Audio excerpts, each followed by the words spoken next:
Smart Branding. Smart Branding bersama Yuswo Hadi, Independent Consultant Branding. Smart FM Business and Inspiration, selamat pagi semua listeners, selamat hari Senin. Gimana aktivitas hari ini? Apakah padat ataupun cukup santai? Semoga Anda bisa menjalaninya dengan sukacita dan juga happy, karena pagi hari ini kita akan awali dengan insight menarik dari Smart Branding. Kalau ngomongin tentang brand-brand seperti Rotio, terus juga BYD, Asko, bahkan Grab gitu ya, ini pesaing pendatang baru tapi sukses merajai pasar dengan strategi ATM alias amati tiru modifikasi. So kita akan belajar apa sih resep dari brand-brand besar yang sukses gitu ya, langsung merajai pasar Indonesia. Dan hari ini kita akan membahasnya bersama dengan sosok yang pastinya kompeten di bidangnya, ada Mas Yuswo Hadi. Selamat pagi. Halo Mbak Audrey. Kita kalau Senin selalu semangat pagi ya. Iya dong. Karena awal minggu ya. Betul, dan pastinya membahas topik-topik yang lagi yang viral nih. Itu viral. kasihnya Mas Siwo ya. Dan hari ini kita akan membahas tentang brand-brand pendatang baru yang memang kok cepat banget gitu ya, merambat di seluruh masyarakat Indonesia dan menjadi primadona di tengah pesaingnya. Dan kita mau sharing dulu sebenarnya secepat apa sih persaingan brand di zaman sekarang gitu ya. Kok memang benar bisa pendatang baru itu juga mendapatkan hati para konsumen Indonesia. Mungkin dulu sudah sangat lengket dengan brand-brand yang legend, yang juga mungkin pionir, betul. Gimana tuh Mas?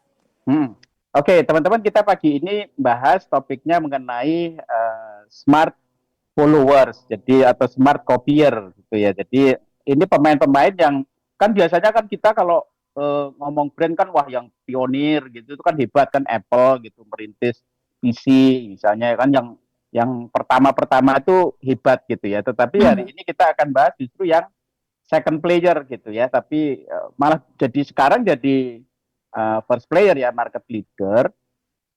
Ada juga yang masih nomor 2 tapi dia datangnya belakangan ya, dan dia menggunakan strategi saya sebutnya smart follower ya. Jadi smart itu follower itu pengikut ya, pengikut kedua atau bahkan copier ya. Copier itu mengcopycat yang pionir gitu ya. Tetapi jangan dikira jadi follower itu gampang ya untuk menjadi market leader ya. Jadi ternyata ada ada taktik-taktiknya, ada strateginya.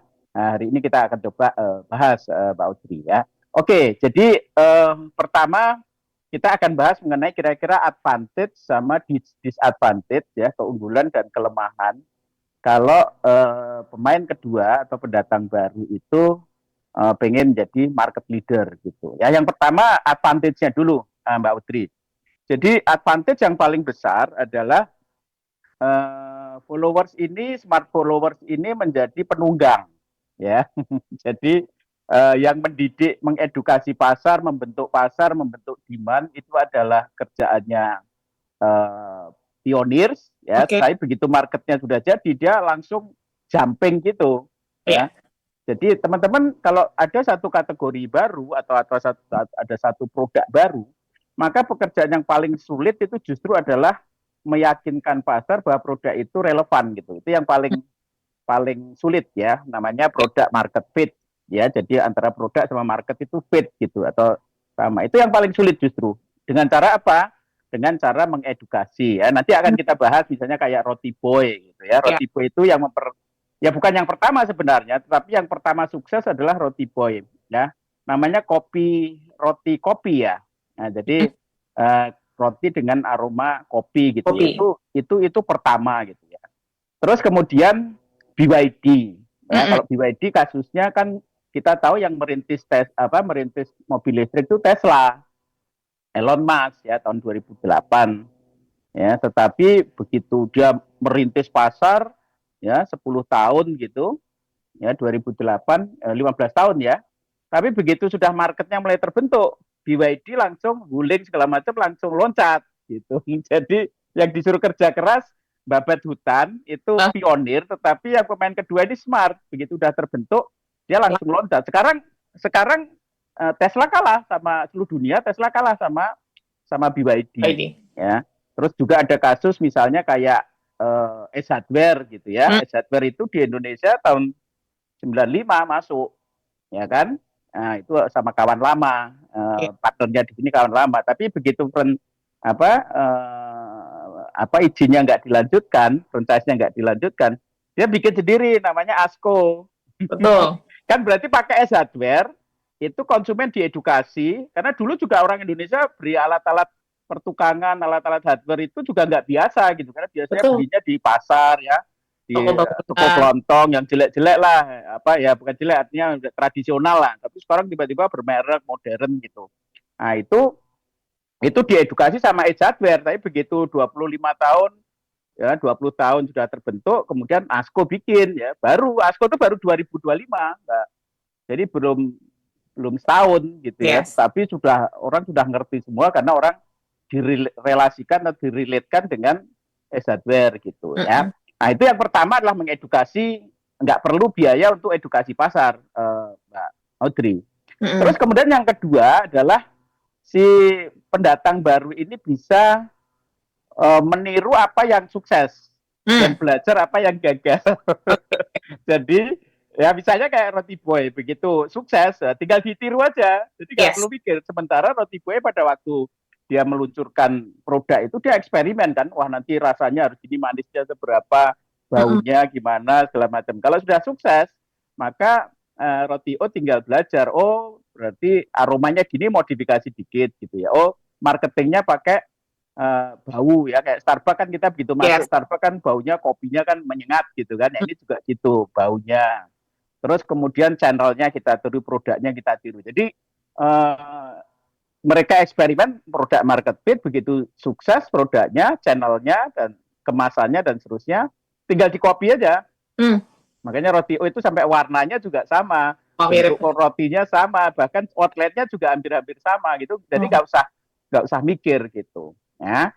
Nah, tapi juga pekerjaan ya yang cerdas dari si follower ini adalah ATM. ATM itu terutama yang M, yang modifikasi. Nah, makanya dalam kasus Roti Boy misalnya atau Roti O, itu sementara Roti Boy itu fokus ke produk, ya Roti O itu fokus ke channel, Mbak Audrey. Jadi sekarang ini Roti Boy itu cuma 80 gerai, sementara Roti O sekarang 800.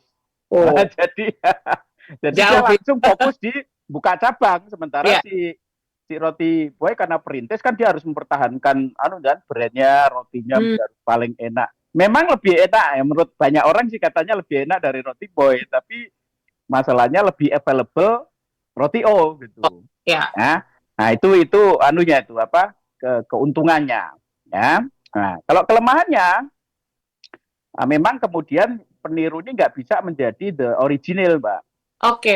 Jadi dia akan selalu dipersepsi sebagai pemain kedua. Ya, dan biasanya kalau pemain kedua, ya contohnya Roti Boy lagi, harganya cenderung lebih murah. Betul.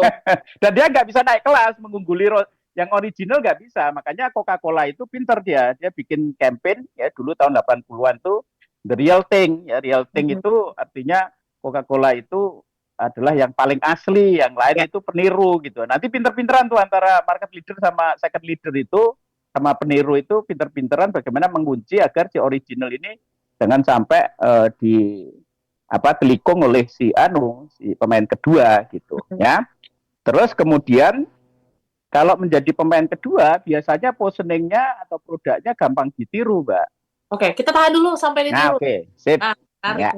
Kekurangannya mudah ditiru. Nanti kita akan sambung lagi di sesi kedua. Yang punya sharing ataupun pengalaman atau juga mungkin ya terjebak suka gitu ya dengan brand followers, boleh juga sharing di 0812 11 12 959 dan kita akan jeda dulu. Tetaplah bersama kami dalam Smart Branding. Smart Branding. Smart Branding.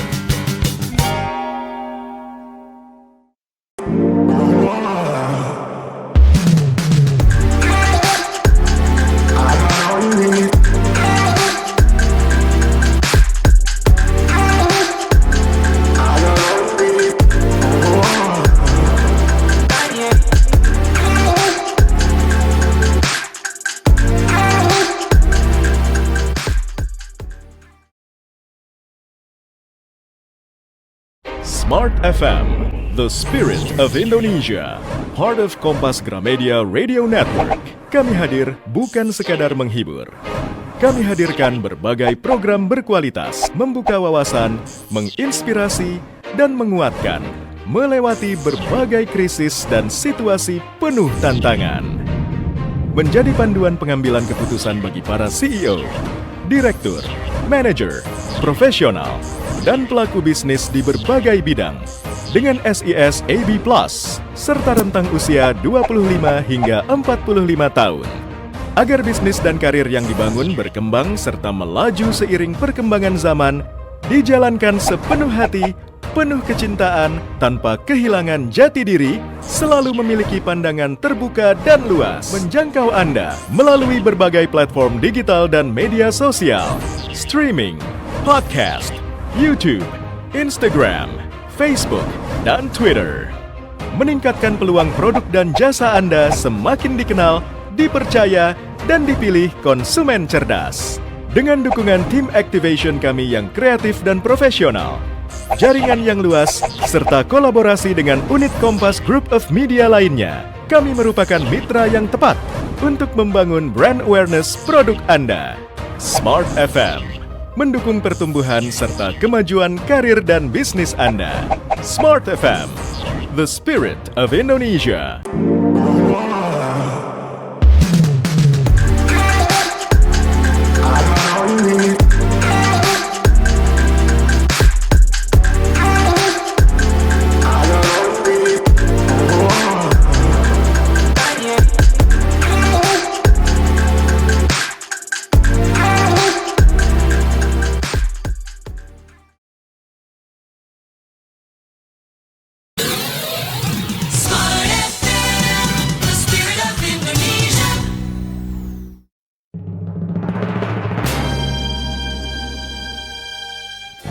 Kembali Anda simak Smart Branding bersama Yuswa Hadi, Independent Consultant Branding.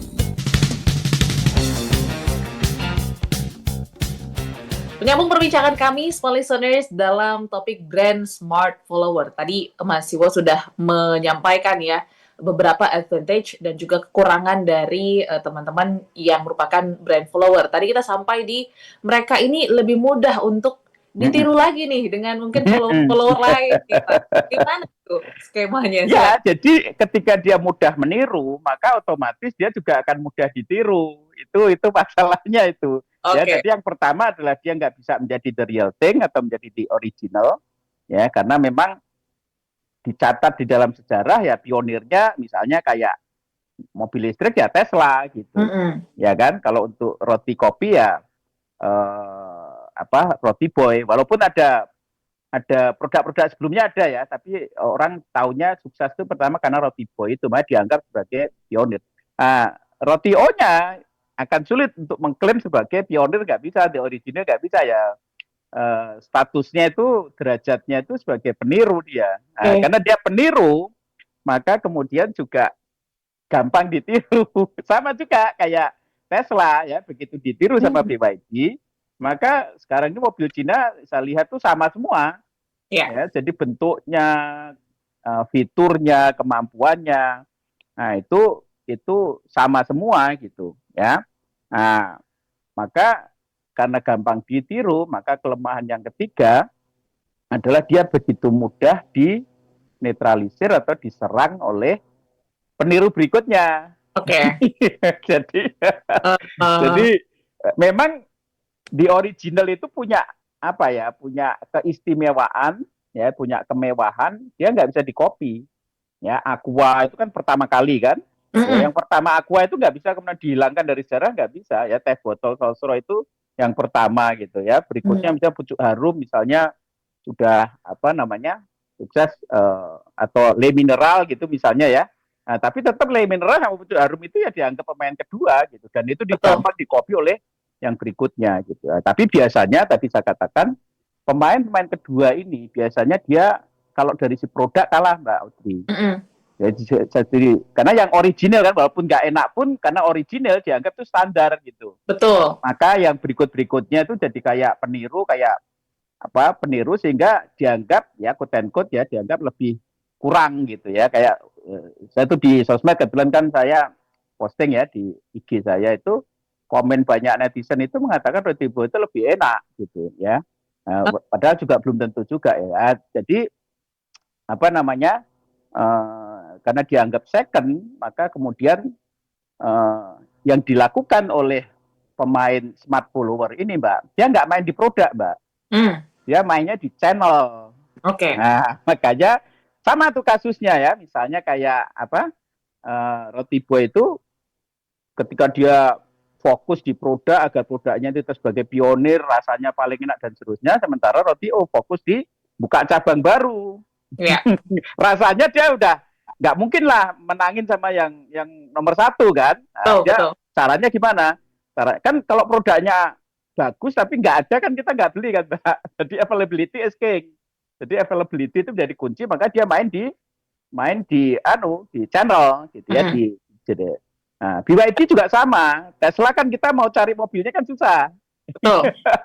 Tetapi BYD cepat dia gerojokin pasar Indonesia dengan produk dengan varian yang macam-macam, atau satu, kemudian ada Densa, ya, ada jadi seluruh lininya dipenuhin sama dia. Sementara Tesla kita nggak pernah lihat mobilnya, jadi dia main di availability gitu. Jadi gitu, Mbak, anunya apa namanya, biasanya yang dimainkan oleh second player atau smart follower dia lebih fokus ke channel atau availability ketimbang di produk. Karena kalau di produk leadership itu sudah pasti kalah dia lawan yang pertama ini. Jadi ini yang saya sebut sebagai smart follower. Gitu, Mbak.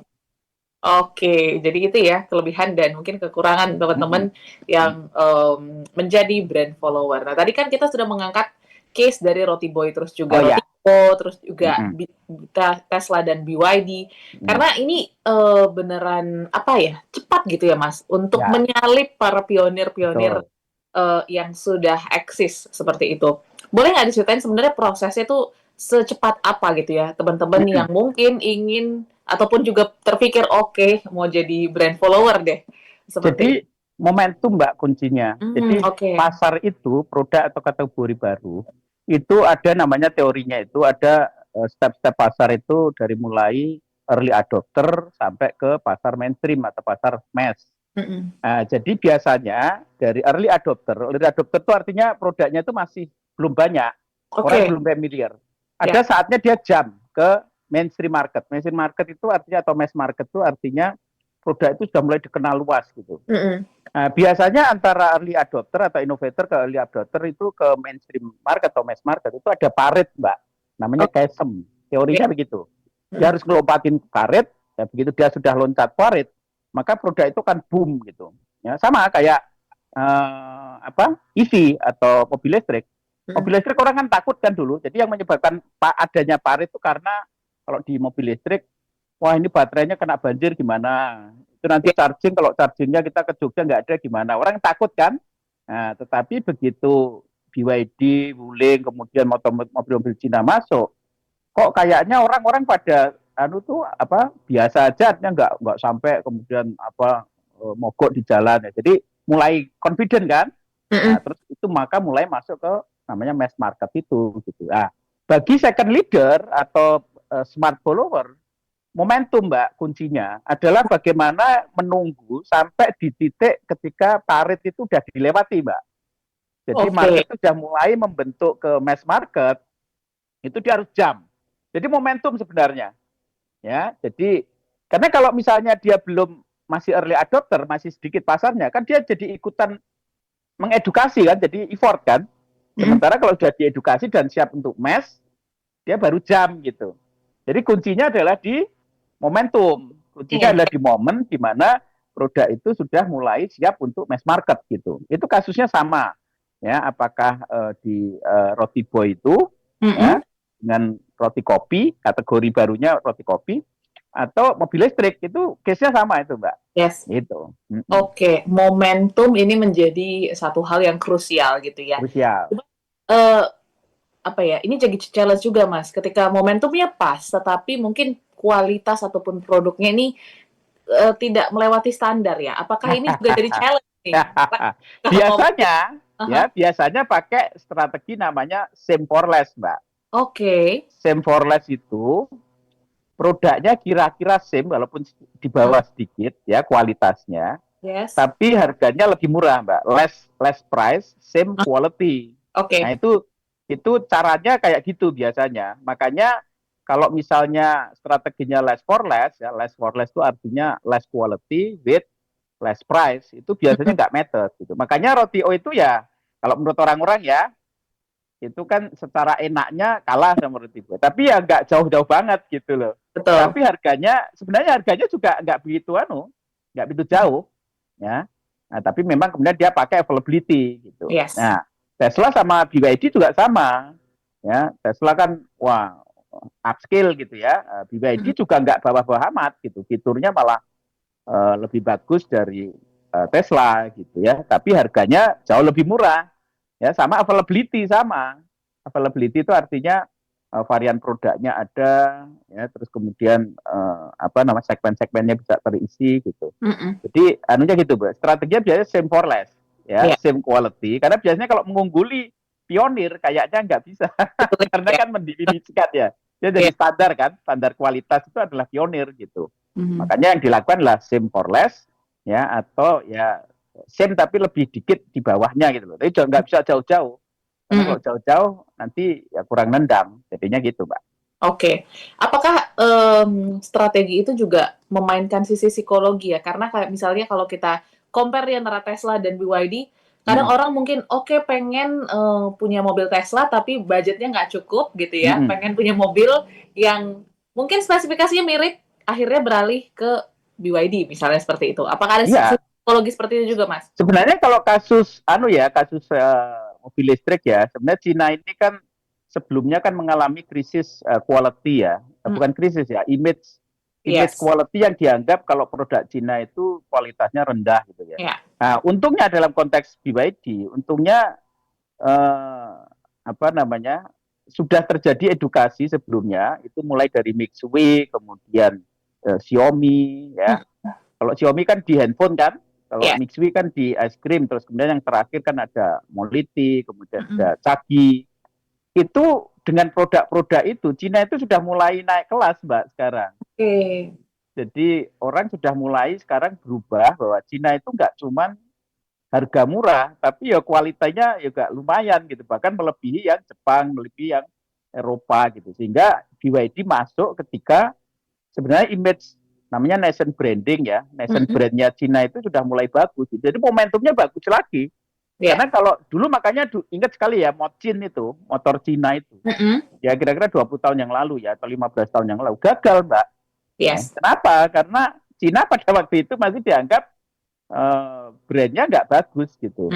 Sehingga orang tuh ragu, orang masih mikir, wah naik motor mesti harus Suzuki, kalau motor harus Honda, Yamaha gitu ya. Nah, itu. Jadi sekarang ini BYD dalam momentum yang tepat karena sebelumnya sudah ada produk-produk Cina yang kemudian dianggap bagus dan kemudian menaikkan nation brand Cina, sehingga kemudian begitu BYD masuk melawan Tesla, ya, itu dan kebetulan Tesla nggak ada di sini, Toyota kan sebenarnya, tapi Toyota lambat gitu ya, pabrik Jepang lambat mengeluarkan EV gitu, makanya BYD dalam posisi sekali lagi momentum, Mbak, momentum itu penting di dalam kapan masuk pasar, kapan nunda, nah itu penting gitu, Mbak.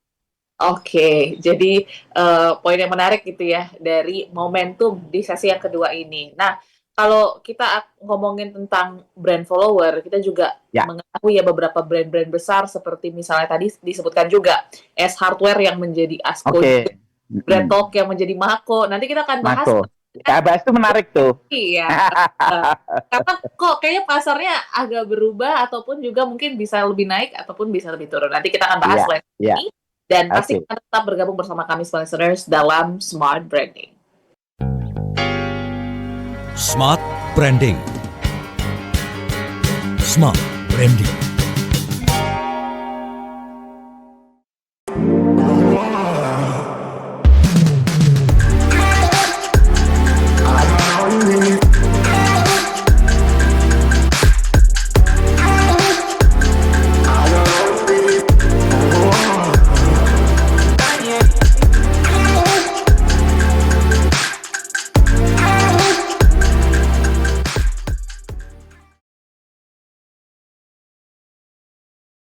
Smart FM, the spirit of Indonesia, part of Kompas Gramedia Radio Network. Kami hadir bukan sekadar menghibur. Kami hadirkan berbagai program berkualitas, membuka wawasan, menginspirasi, dan menguatkan, melewati berbagai krisis dan situasi penuh tantangan.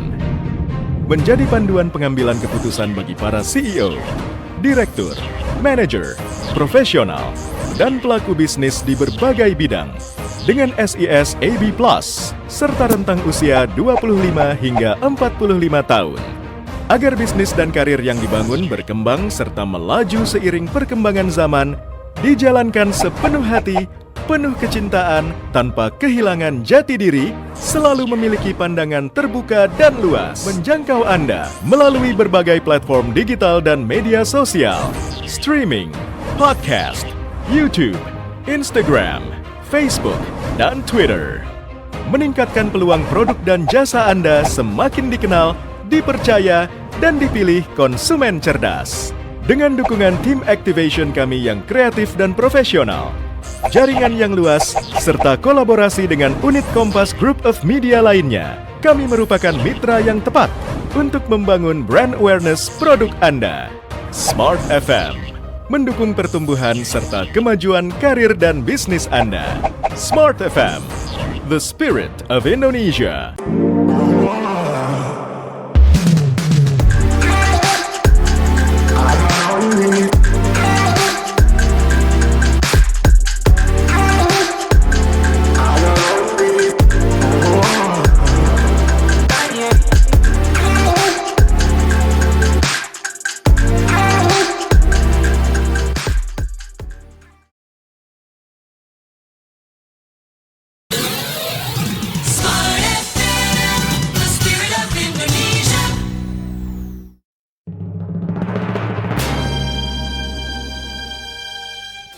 Kembali Anda simak Smart Branding bersama Yuswa Hadi.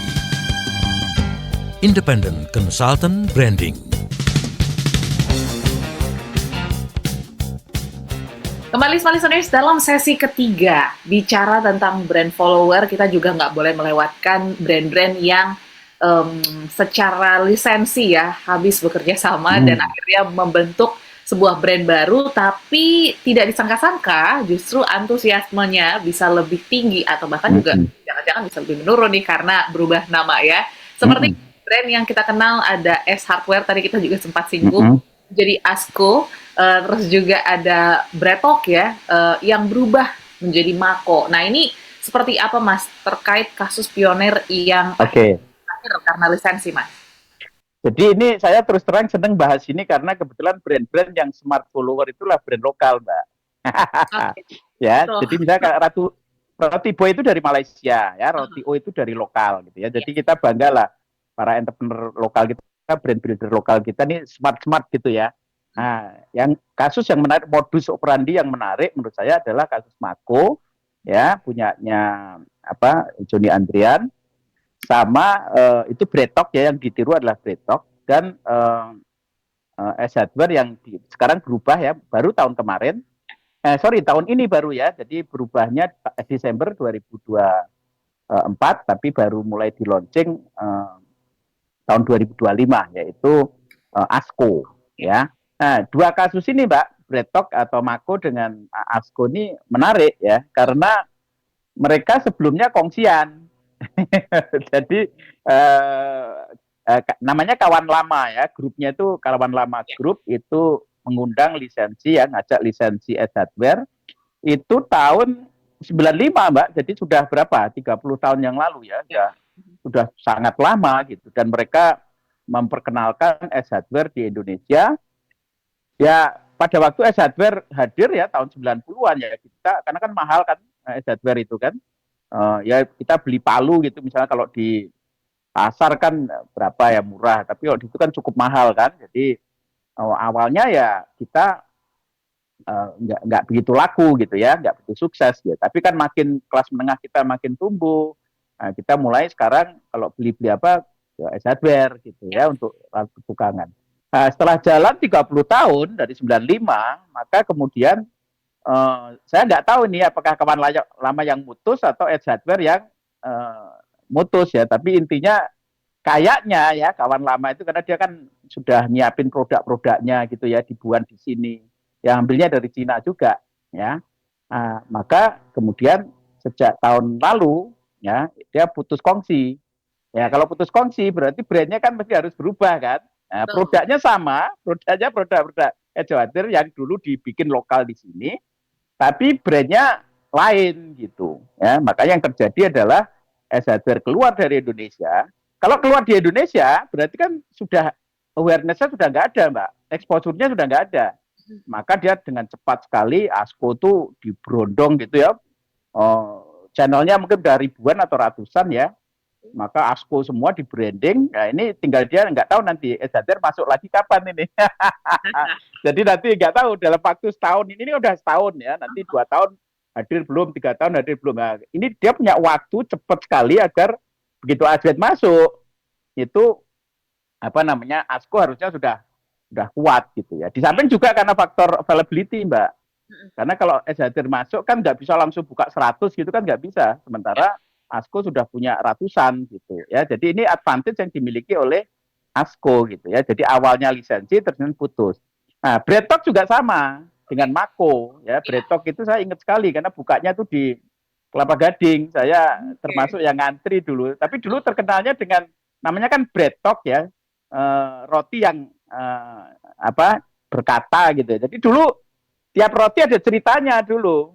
Kenapa jadi talk of the town? Kenapa menjadi viral waktu itu? Dulu viral belum kayak sekarang. Ya 2004 kalau tidak salah ya. 2003. Breadtalk itu 2003, Mbak. Sementara Mako itu 2020 baru. Jadi jedanya berapa itu? 20 tahun hampir kan? Nah, itu awalnya Breadtalk sudah terbentuk, orang sudah ngerti, ya maka kemudian begitu lisensinya selesai, kemudian diganti Mako gitu ya. Tentu saja dari Edgewater ke ASKO atau dari Breadtalk ke Mako ada proses itu, ya. Tetapi karena menang di availability, ya menang di gerainya sudah di mana-mana di mall-mall ya untuk Mako. Kemudian yang Edgewater juga gitu, ASKO ada di mana-mana. Edukasinya menjadi lebih gampang. Jadi meyakinkan. Intinya bilang gini, kalau dulu Edgewater sekarang ASKO gitu. Kalau dulu Breadtalk sekarang ini Mako gitu. Jadi itu edukasinya lebih gampang gitu. Ya, itu yang dilakukan sehingga menurut saya sih smart ya. Cuman aku nggak tahu sih ini secara legal segala macam seperti apa ya. Tapi kalau secara marketing ya smart karena mengedukasi diserahkan ke brand yang mapan, brand global. Tapi pemain lokal ini mencoba bikin brand baru dengan mereferensi ke brand global itu, Mbak. Itu. Oke. Tapi rasanya karena sudah berpuluh-puluh tahun gitu ya dengan brand yang cukup besar, hardware dan Breadtalk, aku masih menemukan banyak orang yang masih salah sebut gitu ya, Mas. Mungkin dia tahu, oh ayo kita ke hardware padahal sudah ASKO ya. Padahal sudah ganti jadi Mako. Nah ini apakah menjadi kesulitan juga ya untuk brand awareness para followers gitu ya, untuk memang merubah mindset ataupun juga yang sudah tertanam nih ke dalam para konsumen, Mas Siwo? Itulah investasi brand, Mbak. Jadi sebenarnya tugas dari branding itu adalah meletakkan satu kata atau meletakkan logo atau meletakkan slogan itu di benaknya konsumen. Ya, begitu itu sudah diletakkan di benaknya konsumen bertahun-tahun, itu sudah kayak terpatri, Mbak. Nah, bagaimana untuk menghilangkannya? Untuk menghilangkannya juga butuh waktu bertahun-tahun. Gitu. Nah, ini celakanya, begitu sudah Edgewater diganti jadi ASKO, begitu Breadtalk sudah diganti jadi Mako, kan si pihak Mako kan nggak bisa nyebut lagi Breadtalk, Mbak. Betul. Ya kan, ASKO nggak bisa nyebut lagi Edgewater. Misalnya kan kalau edukasi yang gampang kan kita ngomong dulu Breadtalk, sekarang jadi Mako. Nah, jadi orang kan relate kan. Dulu Edgewater, sekarang jadi ASKO gitu. Tapi kan karena dia sudah bisa kongsi, dia kan nggak bisa nyebut lagi Edgewater. Jadi dia bisa nyebutnya cuman ASKO kan. Nah, sementara orang masih bertanya, ya ada yang nggak tahu bahwa ASKO ini apakah Edgewater kok bentuknya hampir sama gitu. Makanya memang disama-samain, Mbak. Sama kayak roti boy sama roti O itu disama-samain. Karena itu untuk referensi gitu. Dan orang biar relate gitu. Memang disama-samain dari warnanya, ya fontnya, karakternya itu disamain agar orang relasi ke brand yang lama gitu. Nah, makanya nanti akan jadi challenge bagi para brand kedua ini. Ketika misalnya Ed Hardware itu balik lagi, Mbak. Ya. Terus kemudian begitu balik dia bilang Ed Hardware adalah the original gitu. Dia di pionir. Yang ini nih cuma niru gitu. Nah, nanti seru jadi berikutnya nanti perang begitu, Mbak. Betul. Ya, terus BreadTalk juga, cuman saya nggak tahu BreadTalk tuh kok sekarang malah nggak kelihatan gitu ya. Jadi adanya Mako diganti. Saya nggak tahu apakah memang sudah nggak ada ya. Di Singapura sih mestinya masih ada. Nah, tapi begitu lama nggak hadir, karena bentuknya sama dan segala macam, maka kemudian brand pendatang baru ini menjadi lebih eksis, Mbak, lebih gampang gitu. Makanya sekarang ini nanti kalau misalnya Ed Hardware masuk lagi ke Indonesia, terus Ed Hardware-nya campaign besar-besaran, wah itu seru, Mbak. Ya, itu seru nanti. Jadi nanti Ed Hardware-nya akan bilang di original gitu. Ya, coba gue bilang gitu orang langsung relate bahwa oh berarti Asko ini niru gitu. Tapi kalau lama nggak keluar, yang nggak masuk Indonesia, nah ini nanti orang jadi lupa Ed Hardware, ingetnya langsung Asko gitu. Ya. Oke. Gitu. Tapi menurutku Asko cukup pintar sih. Atau aku nggak tahu ini apakah campaign atau tidak, karena sempat beberapa waktu lalu di sosial media orang membahas tentang asal-usul nama Asko. Oh ya. Ada kok gitu ya. Mungkin Ya. trik marketing ataupun branding ya, Betul. Mas. Ada narasinya ya, A to Z gitu kan. Jadi ada narasinya biar orang relate-nya juga gampang gitu. Ya. Oke. Nanti kita akan sambung lagi setelah listeners perbincangan kita. Ternyata udah memasuki sesi terakhir ya. Terakhir ya. Kita bahas Smart Brand Follower, nanti kita akan bahas apa-apa saja yang bisa kita petik gitu ya. Apakah mungkin jangan-jangan kita bisa juga melihat brand-brand pionir dan juga melakukan ATM. Setelah yang satu ini kita akan sambung dalam Smart Branding. Smart Branding. Smart Branding.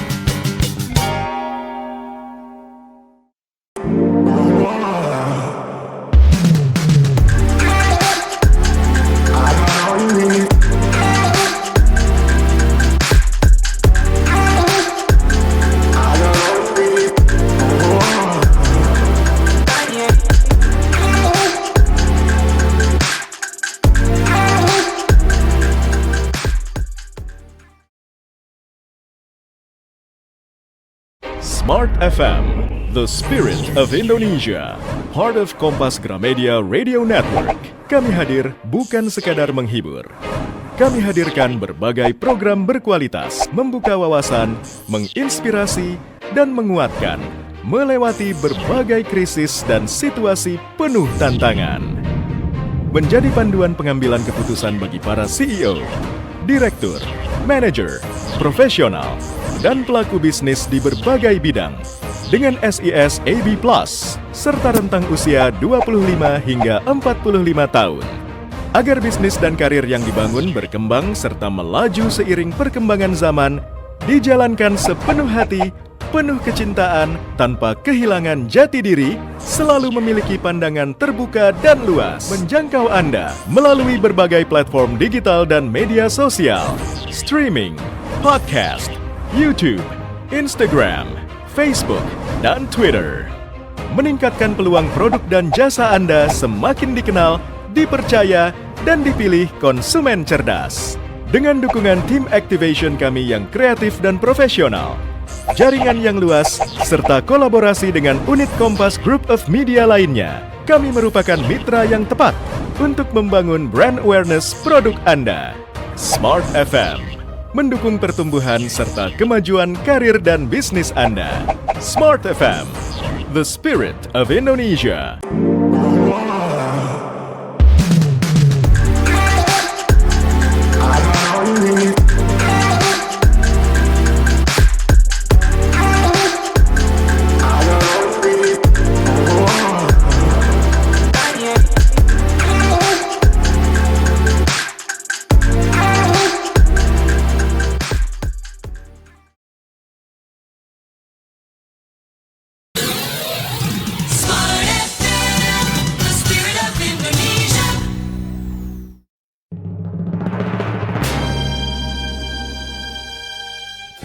Kembali Anda simak Smart Branding bersama Yuswa Hadi.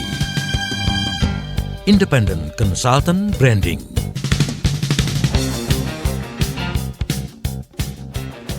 Kita masuk ke sesi terakhir, smart listeners, smart brand follower. Memang sebagai follower kita harus tetap menggunakan teknik smart gitu ya, jangan asal-asalan saja. Tadi kita sudah belajar banyak gitu dari bagaimana brand-brand lokal mengikuti ataupun mengamati dan bahkan meniru brand-brand pionir yang sudah melekat di mata konsumen. Lantas apa yang bisa jadi pelajaran kita para bisnis man ataupun business woman ataupun UMKM nih Mas yang sedang menyimak, mungkin ada peluang yang besar juga nih untuk menjadi follower brand-brand ternama ataupun pionir yang sudah ada. Oke, kebetulan Mbak Audrey ada satu grup atau satu grup brand ya di Indonesia yang memang dia spesialis sebagai smart follower, ya namanya Grup Wing ya. Grup Wing itu memang dia dalam setiap Unilever keluar apa ya, yang pertama keluar apa gitu, itu misalnya yang terbaru kan Aqua gitu kan, AMDK itu dia keluar Aquaviva gitu misalnya ya. Jadi itu memang malah dia spesialis ya, Wings itu nggak mau dia menjadi yang pertama Mbak, karena dia tahu betul bahwa kerugian tadi kan ada kan keunggulan pionir sama kerugian pionir gitu. Kerugian pionir adalah dia harus mengedukasi pasar dan itu kadang-kadang sangat costly dan sangat lama gitu ya. Makanya teman-teman pelajaran-pelajaran yang bisa kita ambil ya, dan kita coba model bisnisnya Wings ya, kita bisa lihat bahwa pertama untuk menjadi sukses di pasar Anda nggak perlu menjadi yang pertama, itu pelajaran yang utama itu ya. Jadi bahkan teman-teman kadang-kadang nggak usah effort menjadi yang pertama ya. Jadi karena apa? Karena itu mengurangi banyak sekali tenaga, resources ya. Jadi teman-teman tinggal diamati saja mana-mana yang pionir, dan setelah kita, ini pelajaran yang kedua, setelah kita identifikasi pionirnya, tadi ingat ya Mbak Audrey ya, kuncinya kan momentum tadi ya. Jadi kapan produk itu mau loncat parit dari early adopter ke mainstream gitu. Ya, jadi kalau ada produk baru yang lagi hype gitu ya, sukses luar biasa, teman-teman entrepreneur coba amati kira-kira produk itu sudah muntup gitu ya, sudah mau loncat parit masuk ke mass market atau mainstream market belum gitu ya. Begitu memang mulai sudah, jangan keburu langsung mass market Mbak, karena kalau sudah mass market nanti dikuasai oleh si pionir gitu ya. Sebelum loncat parit teman-teman lihat, wah ini kayaknya kok tahun depan bakal masuk ke mainstream market gitu, menjadi produk massal. Maka teman-teman harus cepat melakukan copy, melakukan niru ya. Bahkan kalau kayak Wing itu ditiru habis-habisan itu ya. Dulu ada Indomie dengan mie sedap gitu-gitu kan. Nah, sekarang yang terbaru dia bikin ada Aqua, ada Le Mineral, kemudian ada Aquaviva gitu ya. Itu saya nggak lihat bedanya tuh Mbak. Jadi sebenarnya dia diferensiasinya nggak kuat. Tapi kekuatannya di apa? Ini pelajaran ketiga ya, ada 3 pelajaran. Pelajaran ketiga adalah jangan banyak main di produk ya, karena kalau main di produk sudah pasti kalah sama yang pionir ya, karena secara persepsi pasar atau konsumen akan melihat yang pionir ini adalah di original ya, yang paling enak, yang paling hebat ya, yang paling pertama gitu ya. Kayak roti Boy itu, ini nggak tahu apakah persepsi atau memang kenyataan ya, orang selalu mengatakan roti Boy itu lebih enak. Nah, ini sekali lagi belum tentu benar ya, bisa jadi cuma persepsi karena roti Boy yang pertama gitu. Karena selalu kalau yang the second itu persepsinya selalu kualitas nomor 2.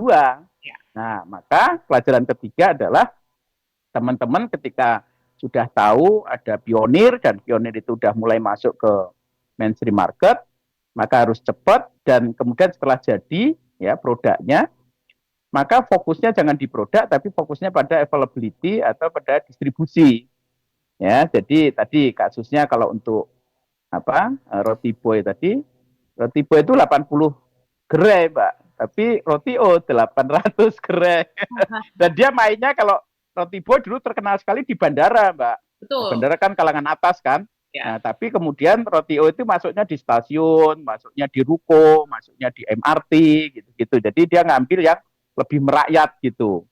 Nah, dan size gerai yang lebih besar, jumlahnya lebih besar gitu. Jadi mainnya di distribusi, di channel, dan main di availability atau proximity, ya, kedekatan gitu. Karena ini kayak pacar aja, Mbak. Kalau pacar itu kita punya 2 pacar gitu misalnya, cewek ya. Yang satu nyambangi sebulan sekali, yang satunya tiap hari. Ya. Padahal yang sebulan sekali ini lebih cakep, Mbak. Ya, tapi yang tiap hari ini lebih jelek. Tapi begitu dilihat tiap hari kok ke rumah terus, ya. Makin lama awalnya jelek kok makin lama kok makin cakep gitu. Jadi namanya availability. Ya, makanya di brand juga begitu. Kayak kita cari pacar ya. Jadi kalau kita tekun mendekati terus ya, akhirnya dari awalnya jelek kok makin lama dilihat-lihat kok ini kok ganteng juga gitu. Ya, jadi brand juga gitu. Jadi pelajaran 3, yang pertama adalah teman-teman cari yang pionir, ya kan, kategori baru, dan kemudian dilihat apakah sudah pada tahapan, tadi penting ya momentum, pada tahapan dari early adopter atau innovator, apakah sudah mulai masuk ke mainstream market, ya, itu di Tesla dan BYD kelihatan sekali tuh, sekarang baru 2-3 tahun terakhir itu EV itu mulai masuk ke mainstream market, ya. Terus yang ketiga, teman-teman bukan produk game, tetapi availability game atau channel game gitu. Jadi justru konsentrasinya udahlah produk kita niru aja, ya. Jadi nggak usah import banyak, kita tiru aja yang sudah sukses di di pemain pionir. Terus kita fokus di distribusi atau fokus di availability atau fokus di proximity. Ya, proximity itu kayak Indomaret itu. Ya, dekat gitu. Kan kita cari yang dekat gitu ya. Lebih enakan yang dekat gitu. Tapi yang jauh bagus tapi jauh. Lebih baik dekat tapi so-so gitu. Nah, jadi mainnya di channel game atau proximity game atau di availability game, bukan di produk game gitu. Sehingga kemudian makin lama orang tuh sekarang orang bingung loh, Mbak, antara roti boy sama roti O itu. Saya juga apanya bingung. Tak pikir itu sama gitu. Karena semuanya sama, tapi ternyata kita beli itu maksudnya roti boy, ternyata yang ada roti O. Nah, itu kan kecerdikan dia untuk memperluas dari roti boy cuma 80 ini 800 gitu. Itu, Mbak, pelajaran 3 itu. Ya. Mungkin yang terakhir, Mas, most common mistake yang harus dihindari teman-teman yang mungkin sudah terpikir gitu ya, mau meniru ataupun mau mengamati sebuah brand pionir gitu ya, ataupun juga mungkin sekarang kan kuliner banyak banget ya yang melakukan hal tersebut, melihat dari luar dan akan menerapkannya di dalam. Apa yang kuncinya adalah kita mesti harus bisa membedakan. Ada satu yang tadi, Mbak, ATM tadi, Mbak. Jadi walaupun meniru, ya kan, ATM itu kan amati, tiru, jangan pula modifikasi nih. Ya, itu yang terpenting adalah M-nya ini. Jadi yang membedakan antara smart follower sama dumb follower adalah ada unsur M-nya itu, Mbak. Ada unsur modifikasi. Dalam kasus roti boy, modifikasinya apa? Modifikasinya adalah dia nggak main di produk, Mbak. Dia main di channel atau main di availability gitu. Yang itu benar kalah roti boy. Dan dia nggak main head to head di produk gitu. Ya, jadi unsur ATM itu, makanya kata kuncinya ATM, Mbak. Terutama yang M-nya, bukan yang T-nya. T-nya untuk produk, M-nya untuk channel gitu, Mbak. Ya, untuk yang lain gitu. Availability, proximity, segala macam.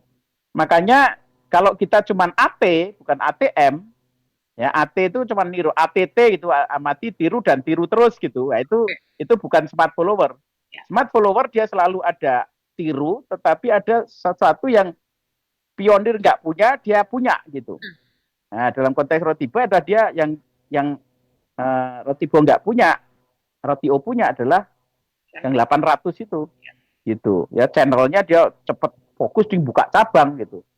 Nah, itu yang saya bilang modifikasi gitu. Itu, Mbak, mungkin. Oke, jadi ingat smart listeners bahwa modifikasi ini penting untuk kita bisa menjadi smart brand follower gitu ya. Jangan sekedar aja.